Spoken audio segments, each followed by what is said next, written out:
સીધા જઈશું સંસદ ભવન સાઇડ તો પીએમ મોદી ત્યાં પહોંચી ગયા છે। उपस्थित गणमान्य अतिथिगण, मैं महासचिव लोकसभा आप सभी को सादर नमस्कार करता हूं। भारत की संसद के इस नवनिर्मित भवन का देश की जन सामान्य को अर्पित करने का यह पावन उत्सव राष्ट्रगान से प्रारंभ होगा। इस सभा में उपस्थित सभी अतिथि तो आज दिल्ली खाते नवा संसद भवनનું ઉદ્ઘાટન થયું છે। તો નવા સંસદ ભવનની પવિત્ર સેગોલની સ્થાપના પણ કરવામાં આવી। તો મહત્વનું કહી શકાય કે નયા સંસદ ભવનનું આજે ઉદ્ઘાટન થયું। પીએમ મોદીને પવિત્ર સેગોલના નયા સંસદ ભવન ખાતે સ્થાપિત કરી હતી। તો મહત્વનું કહી શકાય કે આજે દિલ્હી ખાતે નવા સંસદ ભવનનું ઉદ્ઘાટન થયું છે। નયા સંસદ ભવન રાષ્ટ્રીય ખાતે આજે ઉદ્ઘાટન થયું છે। તો પીએમ મોદી દ્વારા 75 રૂપિયાના સિક્કાનું પણ વિતરણ કરવામાં આવશે। તો વડાપ્રધાન નરેન્દ્ર મોદી નવી સંસદ ભવનનું ઉદ્ઘાટન કર્યું। ઉદ્ઘાટન સમારોહને ઐતિહાસિક બનાવવામાં આવ્યો છે। તો વૈદિક રીતિ રિવાજ અનુસાર કાર્યક્રમ સંપન્ન કરવામાં આવ્યો। વડાપ્રધાન નરેન્દ્ર મોદી અને તમામ કેબિનેટ મંત્રીઓ અને અન્ય રાજ્યના મંત્રીઓની સીએમ પણ ઘણા પ્રતિષ્ઠિત લોકો હાજર રહ્યા હતા। તો આ સર્વધર્મ મેળામાં બૌદ્ધ, જૈન, પારસી, શીખ સહિતના અનેક ધર્મોના ધર્મગુરુઓ પણ હાજર રહ્યા હતા। તો મહત્વનું કહી શકાય કે આજે દિલ્હી ખાતે નવા સંસદ ભવનનું ઉદ્ઘાટન થયું છે।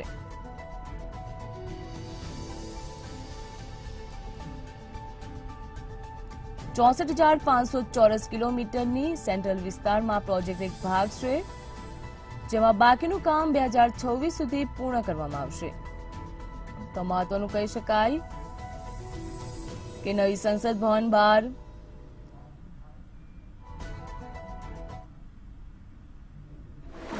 अस्मिता का प्रतीक यह नवनिर्मित संसद भवन प्रत्येक देशवासी के लिए मंदिर समान है।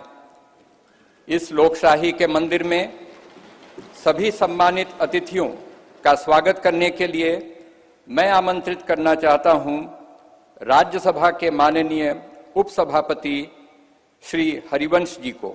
माननीय श्री हरिवंश जी।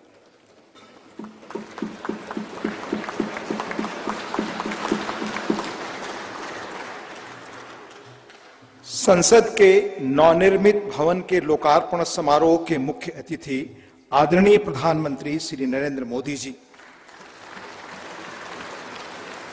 माननीय लोकसभा अध्यक्ष श्री ओम बिरला जी, भारत के पूर्व राष्ट्रपति आदरणीय श्री रामनाथ कोविंद जी, केंद्रीय मंत्रिपरिषद के माननीय सदस्यगण, पूर्व प्रधानमंत्री आदरणीय श्री एच.डी. देवेगौड़ा जी, राज्यों के माननीय मुख्यमंत्रीगण,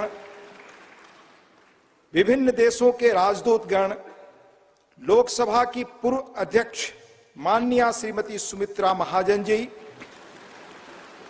सुप्रीम कोर्ट के माननीय न्यायाधीशगण, राज्यों के उप मुख्यमंत्रीगण, नेशनल कैपिटल टेरिटरी दिल्ली के उपराज्यपाल महोदय, दिल्ली हाई कोर्ट के माननीय मुख्य न्यायाधीश महोदय, लोकसभा और राज्यसभा के माननीय संसद सदस्यगण, विभिन्न राजनीतिक दलों के माननीय अध्यक्षगण, नोबेल पुरस्कार विजेता श्री कैलाश सत्यार्थी जी, टाटा समूह के चेयरपर्सन श्री एन चंद्रशेखरन जी, प्रेस और मीडिया के सम्मानित साथियों, उपस्थित गणमान्य अतिथिजन, देवियों और सज्जनों, भारतीय लोकतंत्र के श्रद्धा स्थल भारत की संसद के नए भवन के लोकार्पण समारोह में आप सभी गणमान्य अतिथिजनों का हार्दिक स्वागत और अभिनंदन। आजाद भारत की अस्मिता और हमारी समृद्ध लोकतांत्रिक विरासत का प्रतीक संसद के इस नए भवन को देश को समर्पित करने के ऐतिहासिक अवसर पर आप सभी का स्वागत करना अत्यंत सम्मान और सौभाग्य की बात है, अविस्मरणीय क्षण है। हम सब माननीय प्रधानमंत्री जी के आभारी हैं कि आजादी के अमृत काल में उन्होंने अपने कुशल नेतृत्व और असाधारण प्रयासों से स्वतंत्र भारत की जनता की आशाओं और आकांक्षाओं के अनुरूप नए संसद भवन की संकल्पना को मूर्त रूप दिया है। इसके लिए अपनी ओर से और समस्त देशवासियों की ओर से उनका हार्दिक धन्यवाद और अभिनंदन। आज हम सब ऐतिहासिक अवसर पर इस भवन के प्रांगण में एकत्रित हैं। हमारे जैसे विशाल और जीवंत लोकतंत्र के लिए यह गर्व का क्षण है। सम्मानित अतिथिगण, हमारा वर्तमान संसद भवन देश की लोकतांत्रिक गतिविधियों का जीवंत केंद्र रहा है, हमारी प्रगति का मार्गदर्शक रहा है। यह भवन भारत की स्वतंत्रता प्राप्ति तथा अनेक संविधान निर्माण से लेकर हमारी गौरवशाली लोकतांत्रिक यात्रा के दौरान अनेक ऐतिहासिक घटनाओं का साक्षी रहा है। बदलते समय के साथ माननीय सदस्यगण अपने संसदीय दायित्वों के समुचित निर्वहन के लिए आधुनिक सुविधाओं एवं नई तकनीक से युक्त एक नए संसद भवन की आवश्यकता महसूस कर रहे थे।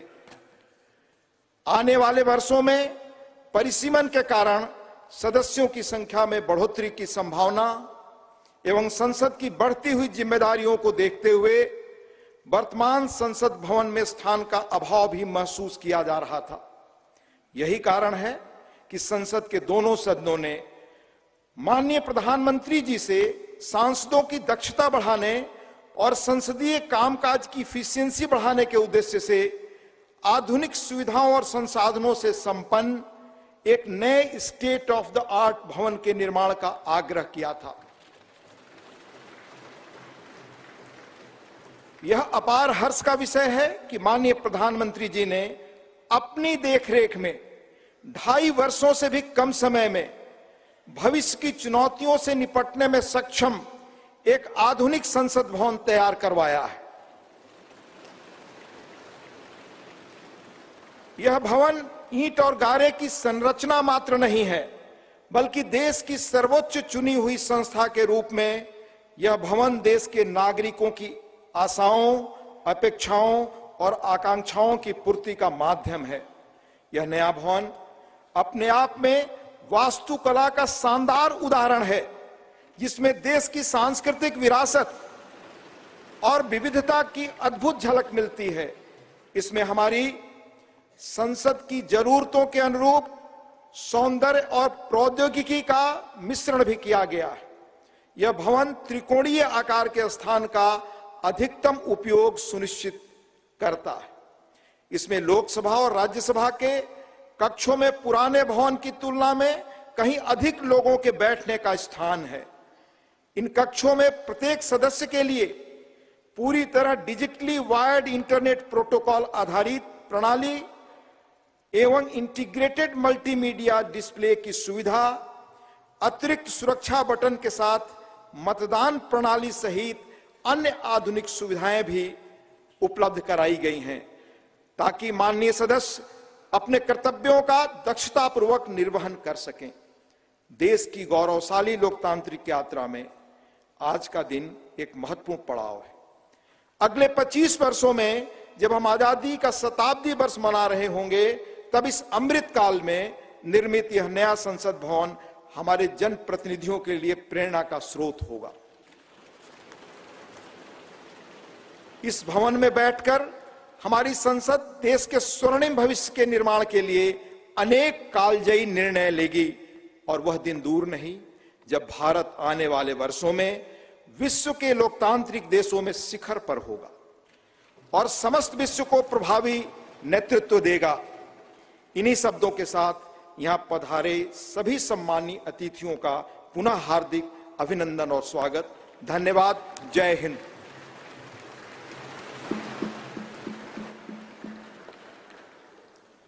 धन्यवाद माननीय उपसभापति महोदय। गणमान्य अतिथिगण, संसद के नवनिर्मित भवन के निर्माण की अभूतपूर्व कीर्ति गाथा एवं इस कक्ष में माननीय प्रधानमंत्री जी द्वारा माननीय अध्यक्ष लोकसभा के आसन की दाहिनी ओर स्थापित ऐतिहासिक और पवित्र सेंगोल के महात्म्य से संबंधित दो विशेष फिल्म प्रस्तुतियां तैयार की गई हैं। पहली फिल्म का शीर्षक संसद का नवनिर्मित भवन तथा दूसरी फिल्म का शीर्षक सेंगोल है। आइए हम इन फिल्म प्रस्तुतियों को देखते हैं।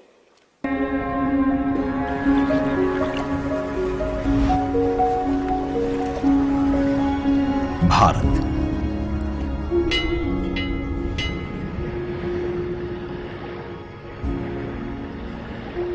विविधता का दर्पण,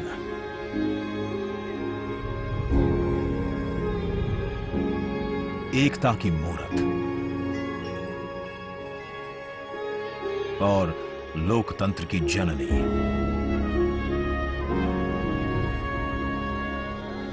यहां गणतांत्रिक व्यवस्थाओं के उदाहरण हैं वेदों में।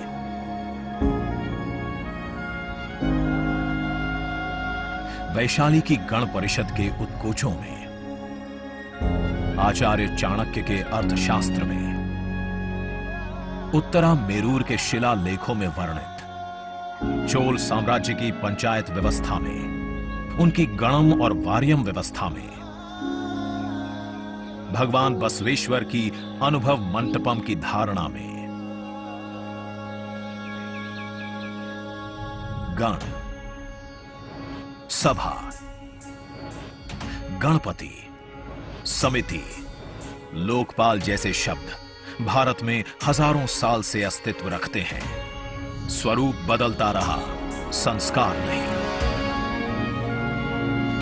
बदलते समय के साथ भारत बना विश्व का सबसे विशाल लोकतंत्र,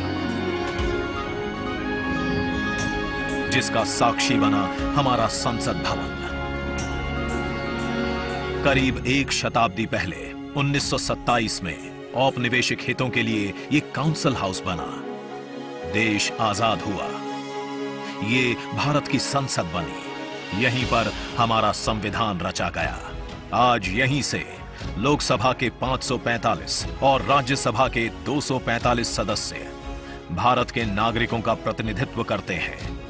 विचार विमर्श की तंदुरुस्त प्रक्रिया से देश को दिशा दिखाती है ये गोल आकार संसद। इतिहास की कई अभूतपूर्व उपलब्धियों का साक्षी संसद भवन। समय के साथ यहां पर्याप्त जगह और सुविधाओं का अभाव होने लगा था। आधुनिक तकनीक का क्रियान्वयन चुनौतीपूर्ण हो रहा था। ऐसे में विगत कई दशकों से कई सरकारों ने नए भवन की आवश्यकता को महसूस किया, पर इसे साकार करने का साहस किया गया माननीय प्रधानमंत्री नरेंद्र मोदी के नेतृत्व में। और 10 दिसंबर 2020 को संसद के नवनिर्मित भवन की आधारशिला रखी गई। 2.5 वर्ष से भी कम समय में 65,000 वर्ग मीटर में फैले इस भवन का लगभग 60,000 श्रमवीरों द्वारा 23 लाख मानव दिवस से भी अधिक सृजित रोजगार से निर्माण कार्य पूरा किया गया, जो अपने आप में कीर्तिमान है। भारतीयों द्वारा भारतीयता के विचार से ओतप्रोत भारत के संसद भवन के निर्माण का शुभारंभ हमारी लोकतांत्रिक परंपराओं के सबसे अहम पड़ाव में से एक है। नए भारत के हर नागरिक की आकांक्षाओं और उज्जवल भविष्य को समर्पित संसद के नए भवन का निर्माण मौजूदा संसद भवन के प्रांगण में ही किया गया है।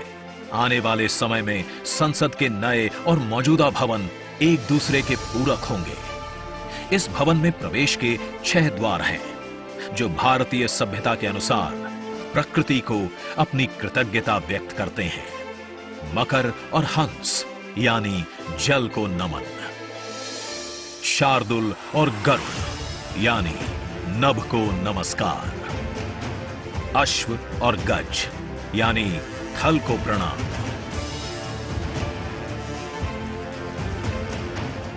संसद के नए भवन का नया विराट लोकसभा कक्ष, जो राष्ट्रीय पक्षी मोर से प्रेरित है।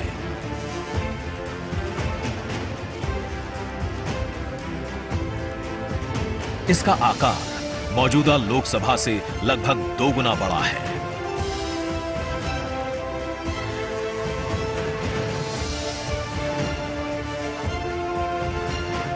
नया राज्यसभा कक्ष राष्ट्रीय पुष्प कमल से प्रेरित है।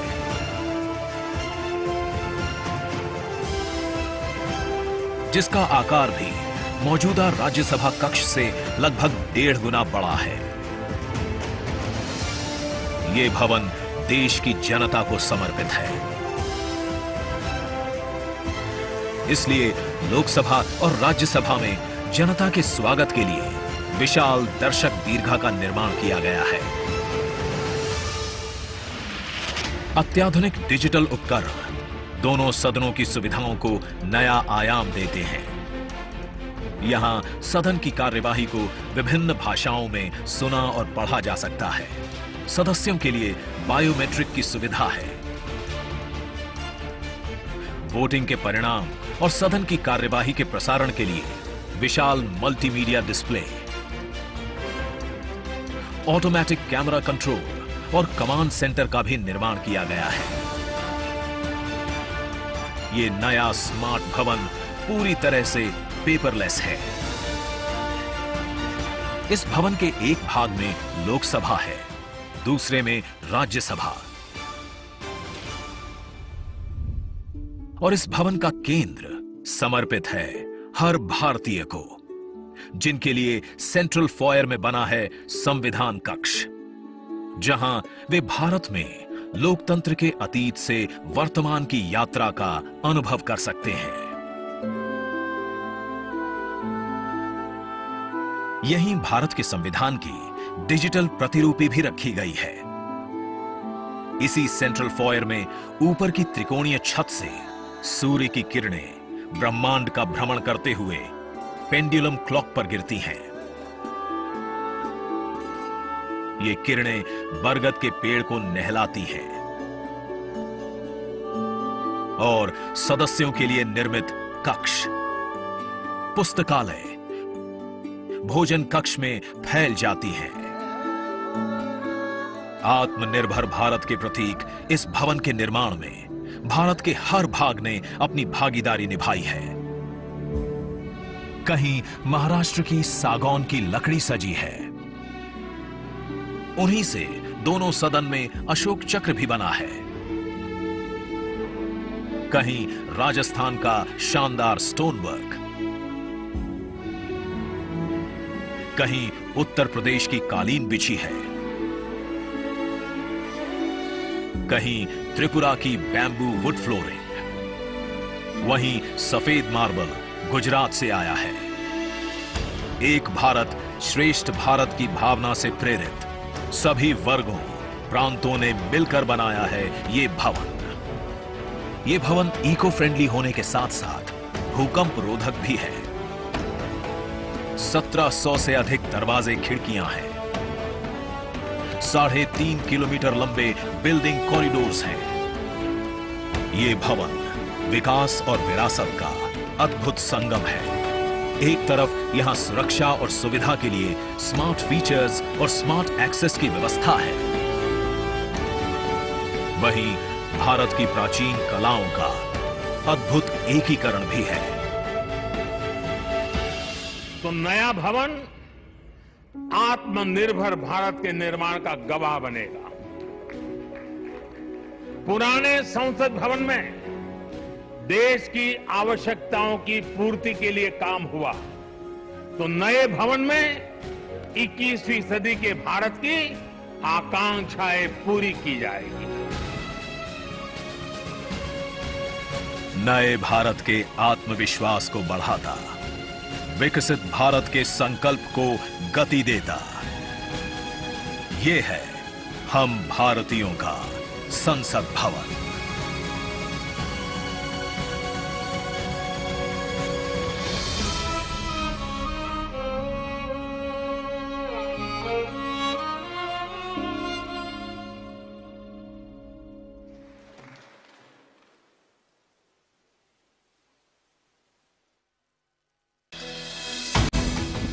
आज का ये दिन महत्वपूर्ण है। माननीय प्रधानमंत्री श्री नरेंद्र मोदी ने एक नया इतिहास रचा है। पूर्व की कई सरकारों ने नए संसद भवन की आवश्यकता पर चर्चा की थी। माननीय प्रधानमंत्री ने इस पर विचार किया और नए भारत के निर्माण की अपनी दूरदर्शिता के साथ उन्होंने नए संसद भवन का निर्माण कराया, जो हमारी विरासत और परंपराओं को आधुनिकता से जोड़ती है।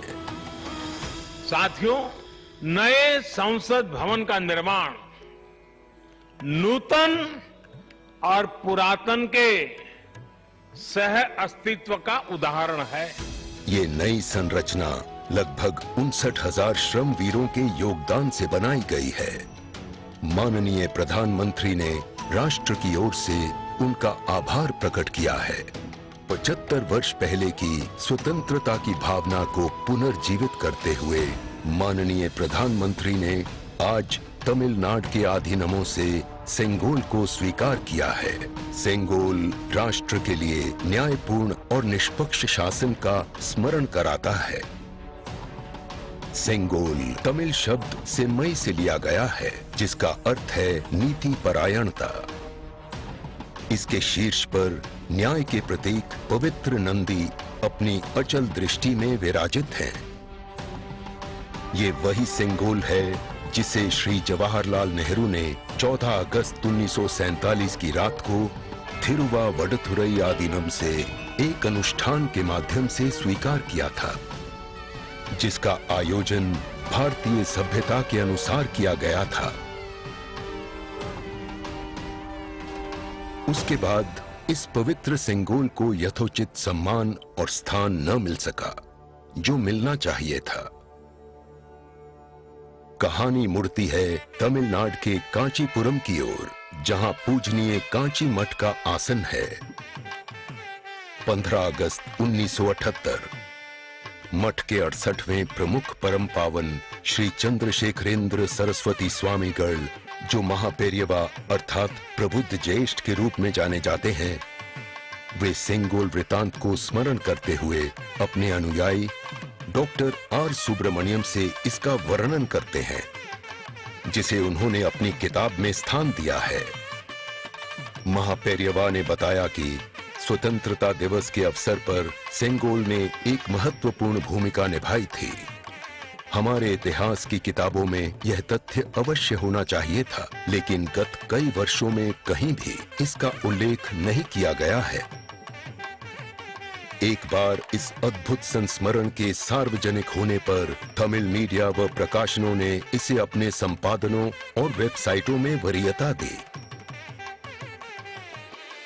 माननीय प्रधानमंत्री एक परंपरागत प्रतीक की खोज में थे। तत्पश्चात सेंगोल ने उनका ध्यान आकर्षण किया। उन्होंने इसकी जांच करवाई, जिसका प्रमाण मीडिया विश्लेषणों और पुस्तकों में मिला। आखिरकार सेंगोल की खोज पूरी हुई। यह ऐतिहासिक सेंगोल इलाहाबाद संग्रहालय में मिला। ये चोला साम्राज्य से चली आ रही हमारी भारतीय सभ्यतागत प्रथा है। चोला सदियों तक हमारे उपमहाद्वीप के अग्रणी साम्राज्यों में से एक थे। सबसे महत्वपूर्ण बात यह है कि सेंगोल के प्राप्तकर्ता के पास न्यायपूर्ण और निष्पक्ष रूप से शासन करने का आदेश होता है, जिसे तमिल में आणई कहा जाता है। इस विचार से माननीय प्रधानमंत्री प्रभावित हुए। उनके अनुसार जनता के लिए चुने गए लोगों को इस आदेश को कभी नहीं भूलना चाहिए।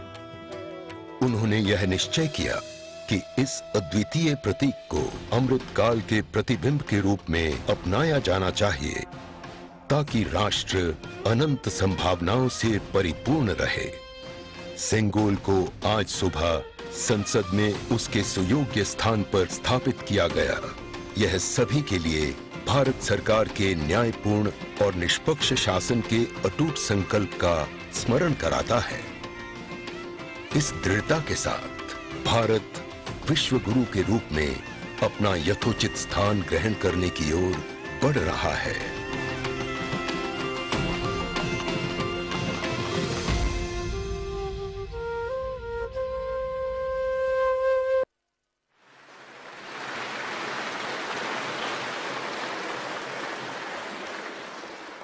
अब मैं भारत के माननीय उपराष्ट्रपति जी एवं माननीय सभापति राज्यसभा श्री जगदीप धनखड़ जी के शुभकामना संदेश पाठ के लिए आमंत्रित करना चाहता हूं माननीय उपसभापति राज्यसभा श्री हरिवंश जी को। माननीय हरिवंश जी। भारत के उपराष्ट्रपति संदेश। भारतीय लोकतंत्र की अभूतपूर्व विकास यात्रा की इस महत्वपूर्ण ऐतिहासिक घड़ी और गौरव क्षण में पूरे देश को हार्दिक बधाई देते हुए मुझे अपार खुशी है। हमारा मौजूदा संसद भवन आजादी मिलने से आज दुनिया की एक बड़ी ताकत के रूप में भारत की पहचान बनने तक की ऐतिहासिक यात्रा का गवाह है। मुझे पूरा यकीन है कि इस अमृत काल के दौर में बना नया संसद भवन आगे भी हमारी तेज प्रगति का साक्षी रहेगा। आत्मनिर्भर भारत बनाने से लेकर जनता की मूलभूत सभी जरूरतों की पूर्ति तक, देशवासियों को सशक्त बनाने से लेकर समग्र गरीबी उन्मूलन तक यह गौरवशाली भवन भावी दशकों के दौरान अनेक ऐतिहासिक पलों का अध्याय लिखेगा। नई संसद हमारी शाश्वत धाराओं का प्रतीक है। यह हमारी समृद्ध भारतीय वास्तुशिल्प, परंपरा एवं सांस्कृतिक विरासत के साथ प्रगति विकास के लिए आधुनिक टेक्नोलॉजी को सर्वोत्तम तरीके से आत्मसात करने की हमारी क्षमता को भी प्रदर्शित करता है। वैश्विक कोविड महामारी से उत्पन्न चुनौतियां हमारे कर्मठ व प्रतिबद्ध श्रम शक्ति के अटल संकल्प को रोकने में विफल रहीं। यह भव्य देशज नई संसद गुलामी की मानसिकता से मुक्ति के हमारे राष्ट्रीय संकल्प का भी प्रतीक है। मुझे बेहद खुशी है कि हमारी संसद का नया भवन भारतीय मूल्यों संस्कारों का प्रकाश स्तंभ है। इसमें हमारे मुल्क की विविधता, देश के हर कोने से लाई गई कलाकृतियां व मूर्तियां हैं, जो भारतीय कला तथा संस्कृति की श्रेष्ठतम प्रदर्शनी के रूप में इसकी भव्यता में चार चांद लगाती है। संसद को लोकतंत्र का मंदिर कहा जाता है। यह वर्तमान और भावी पीढ़ियों की आकांक्षाओं, हसरतों की सुचारू पूर्ति सुनिश्चित करने के साथ ही सनातन परंपराओं तथा श्रेष्ठ लोकतांत्रिक मानकों के संरक्षक के रूप में भी काम करता है। संसद का यह भवन देश के कोने कोने के भिन्न भिन्न श्रेष्ठ विचारों को प्रतिबिंबित करेगा। इनके बीच राष्ट्रीय सहमति बनाने की दिशा में इसका अमूल्य योगदान होगा। मेरा दृढ़ विश्वास है कि संसद का नया भवन नीतियों और विधानों के माध्यम से देश के हाशिए के लोगों को विशेष तरजीह देते हुए सभी देशवासियों की आवश्यकताओं और आकांक्षाओं का सक्रियता से समाधान सुनिश्चित करेगा। इस तरह भारत की बुनियादी प्रतिबद्धता को और सुदृढ़ करेगा। यह मुल्क लोकतंत्र का पालना है। दुनिया के सबसे पुराने और बड़े लोकतांत्रिक देश के रूप में भारत लोकतांत्रिक मूल्यों और प्रक्रियाओं के वैश्विक फैलाव और संरक्षण में सहायक रहा है। मैं आश्वस्त हूं कि सम्मान, महिमा, विज्ञान, महान संस्कृति का प्रतीक संसद का नया भवन लोकतंत्र को जीवंत रखने एवं सुदृढ़ करने की दिशा में हमारे सतत प्रयासों को पुनः नई ऊर्जा और बल देगा और सफलता का मार्ग प्रशस्त करेगा। यह कहते हुए मुझे अपार खुशी है कि माननीय प्रधानमंत्री श्री नरेंद्र मोदी जी, जो आजादी के बाद जन्म लेने वाले हमारे मुल्क के पहले प्रधानमंत्री हैं, इस शानदार भवन का लोकार्पण कर रहे हैं। जैसा कि मैं अक्सर कहता हूं और मेरा दृढ़ विश्वास है कि संसद लोकतंत्र का मार्गदर्शक ध्रुव तारा यानी नॉर्थ स्टार है। संसद लोगों के जनादेश को प्रतिबिंबित करने वाला सबसे प्रामाणिक मंच है। किसी देश की नियति को दिशा देने में इसकी निर्णायक भूमिका असंदिग्ध है और यह प्रजातंत्र का मूल मंत्र और सार है। तकनीकी रूप से सशक्त संसद निश्चित रूप से संसद सदस्यों को राष्ट्र की नियति को आकार देने के लिए अपनी ऊर्जा और प्रतिभा को श्रेष्ठतम रूप से उजागर करने में सक्षम बनाएगी, लोकतांत्रिक मूल्यों को प्रस्फुटित करना सुनिश्चित करेगी, लोकतंत्र के मंदिर के रूप में संसद की उदात्तता को बढ़ाएगी। मुझे पूरी उम्मीद है कि नया भवन भविष्य की भावी चुनौतियों के बीच भारत का पथ प्रदर्शक बनेगा, हमारी साझा उमंगों, आकांक्षाओं और अभिलाषाओं को सार्थक और सशक्त दिशा देगा। हार्दिक शुभकामनाएं। अंत में देश के माननीय उपराष्ट्रपति जी आदरणीय श्री जगदीप धनखड़ जी का हस्ताक्षर, दिनांक 28 मई 2023 नई दिल्ली।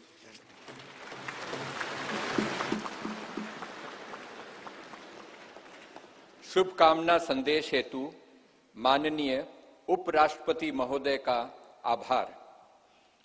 आज के इस ऐतिहासिक समारोह को अपनी मंगल कामनाओं से अभिसिंचित करने हेतु भारत की माननीय राष्ट्रपति आदरणीय द्रौपदी मुर्मू जी का प्रेरणादायी संदेश प्राप्त हुआ है। मैं माननीय उपसभापति राज्यसभा श्री हरिवंश जी से अनुरोध करूंगा कि माननीय राष्ट्रपति महोदया के आशीर्वचन संदेश का पाठ करने की कृपा करें।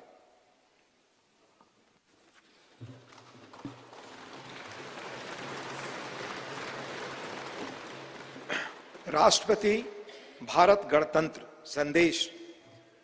संसद के नए भवन के उद्घाटन का यह महान अवसर भारतीय इतिहास में स्वर्णाक्षरों में दर्ज रहेगा।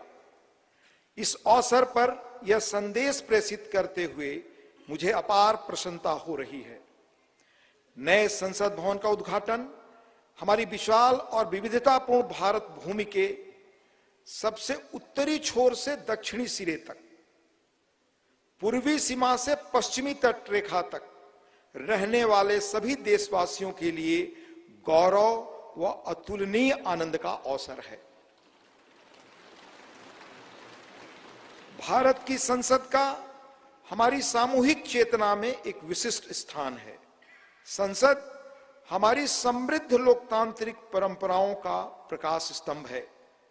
लोकतांत्रिक विमर्श के प्रति श्रद्धा भाव हमारी सामाजिक सांस्कृतिक परंपराओं का मूल सत्व है, जिसके आधार पर स्वस्थ वाद विवाद, अर्थपूर्ण संवाद तथा विचारों के आदान प्रदान की सुचारू पद्धतियां सदियों से हमारे देश में फलती फूलती रही हैं। अपनी सहज लोकतांत्रिक जन भावना के बल पर हमारे देश ने जन भागीदारी का निरंतर विस्तार किया है और समाज के सबसे गरीब वर्गों को सशक्त बनाया है। साथ ही एक ऐसे वातावरण का सृजन किया है जो सभी व्यक्तियों को, चाहे उनके जीवन की शुरुआत अभावों और चुनौतियों के बीच क्यों न हुई हो, विभिन्न क्षेत्रों में नेतृत्व के शिखर तक पहुंचने में सक्षम बनाता है। बीते 7 दशकों के दौरान हमारी संसद अनेक परिवर्तनकारी विधायी प्रयासों की धूरी रही है। संसद ने ऐसे कई बदलाव किए हैं जिनसे हमारे करोड़ों देशवासियों के जीवन को संवारना संभव हो सका है। नए संसद भवन का उद्घाटन हमारी लोकतांत्रिक यात्रा में एक महत्वपूर्ण पड़ाव है। आजादी का अमृत महोत्सव के दौरान हो रहा यह महत्वपूर्ण आयोजन हमारी लोकतांत्रिक परंपराओं के संरक्षण और विस्तार के प्रति हमारी प्रतिबद्धता का जीवंत प्रमाण है। यह हमारे देशवासियों की सामूहिक आशाओं व आकांक्षाओं से आलोकित उज्जवल भविष्य की दिशा में हमारे राष्ट्र को अग्रसर करने की ऊर्जा प्रदान करता है। हमारे संविधान के शिल्पकारों ने एक ऐसे राष्ट्र की परिकल्पना की थी जिसका स्वरूप लोकतांत्रिक पद्धति से चुने गए प्रतिनिधियों से बनी संसद के विधायी विवेक के आधार पर निर्मित होगा। इसलिए मुझे इस बात पर गहरा संतोष है कि संसद के विश्वास के प्रतीक प्रधानमंत्री इस भवन का उद्घाटन कर रहे हैं।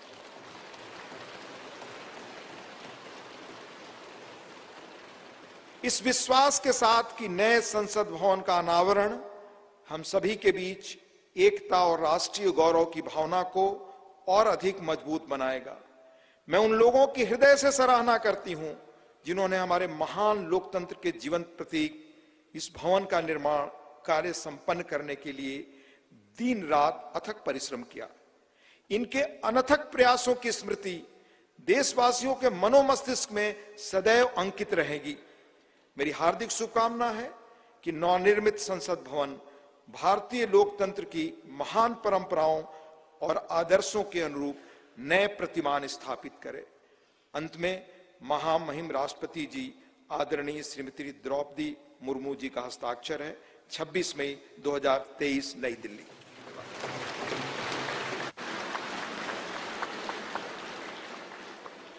माननीय राष्ट्रपति महोदया का शुभकामना संदेश हेतु आभार। भारतवर्ष लोकतंत्र की जननी है। हर भारतवासी युग युगांतर से हमारी समृद्ध लोकतांत्रिक विरासत का संवाहक रहा है। प्रत्येक भारतीय नागरिक के मानस पटल पर भारत की संसद इन शाश्वत एवं जीवंत आस्थाओं का स्पंदन केंद्र के रूप में अंकित है। भारत की संसद की सशक्त धुरी के रूप में लोकसभा के माननीय अध्यक्ष की भूमिका सर्वमान्य है। मैं लोकसभा के माननीय अध्यक्ष आदरणीय श्री ओम बिरला जी से निवेदन करता हूं कि वे कृपया इस सभा को संबोधित करने की कृपा करें। माननीय अध्यक्ष लोकसभा श्री ओम बिरला जी।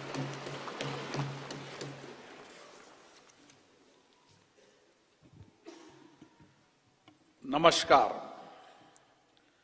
भारत की लोकतांत्रिक आस्था के प्रतीक हमारी संसद के इस नवनिर्मित भवन में के लोकार्पण समारोह में भारत के यशस्वी प्रधानमंत्री माननीय नरेंद्र मोदी जी, राज्यसभा के उपसभापति डॉक्टर हरवंश जी, गणमान्य अतिथिगण, देवियों और सज्जनों, मैं आप सभी का हार्दिक स्वागत करता हूं, अभिनंदन करता हूं। आजादी के अमृत काल में संपूर्ण राष्ट्र आज इस महत्वपूर्ण और ऐतिहासिक पल का साक्षी बन रहा है।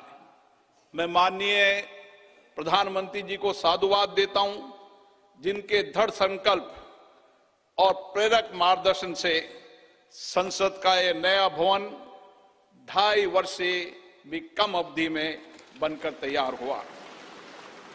मैं उन हजारों श्रमिक भाई बहनों को नमन करता हूं, जिनकी निरंतर श्रम साधना और कठिन परिश्रम से ये भागीरथ प्रयास पूरा हुआ। कोविड महामारी के कठिन समय में हमारे श्रमिकों ने अपने कर्तव्यों के प्रति अद्भुत समर्पण दिखाया, जिसके कारण राष्ट्र का ये सामूहिक संकल्प सिद्ध हुआ। जनप्रतिनिधि जनहित और जनता का सेवा भाव के रूप में काम करते हैं। पिछले 7 दशकों से संसद के अंदर हमारे विद्वान नेताओं और सांसदों की उत्कृष्ट चर्चा और संवाद से जनता की समस्याओं का समाधान किया गया और महत्वपूर्ण कानून भी बनाए, जिससे लोगों के सामाजिक आर्थिक जीवन में व्यापक परिवर्तन हुआ। हमारा लोकतंत्र और अधिक सशक्त हुआ। इस अवसर पर मैं उन सब का भी आभार व्यक्त करता हूं। लोकसभा में मेरे पूर्ववर्ती अध्यक्ष ने सदन की गरिमा और प्रतिष्ठा बढ़ाने में समर्पित भाव से योगदान दिया, उनका भी मैं साधुवाद व्यक्त करता हूं। भारत विश्व का प्राचीनतम लोकतंत्र है। संपूर्ण विश्व में लोकतंत्र की जननी के रूप में हमारी पहचान है। संसदीय लोकतंत्र की इस यात्रा में हमने सदनों की अच्छी परंपराएं और परिपाटियां स्थापित की है। हमारी निर्वाचन प्रक्रिया के कुशल, पारदर्शी एवं विश्वसनीय प्रबंधन के कारण लोगों का विश्वास लोकतंत्र के प्रति और बढ़ा है। इस अमृत काल में भारत की प्रतिष्ठा विश्व में बढ़ी है, सम्मान बढ़ा है। आज लोकतांत्रिक मूल्यों के साथ साथ वैश्विक चुनौतियों के समाधान के लिए विश्व भारत की ओर देखता है। भारत की संसद लोकतांत्रिक व्यवस्था का सर्वोच्च केंद्र है। लोकतांत्रिक प्रक्रियाओं में जनता की बढ़ती भागीदारी इस सत्य को रेखांकित करती है। लोक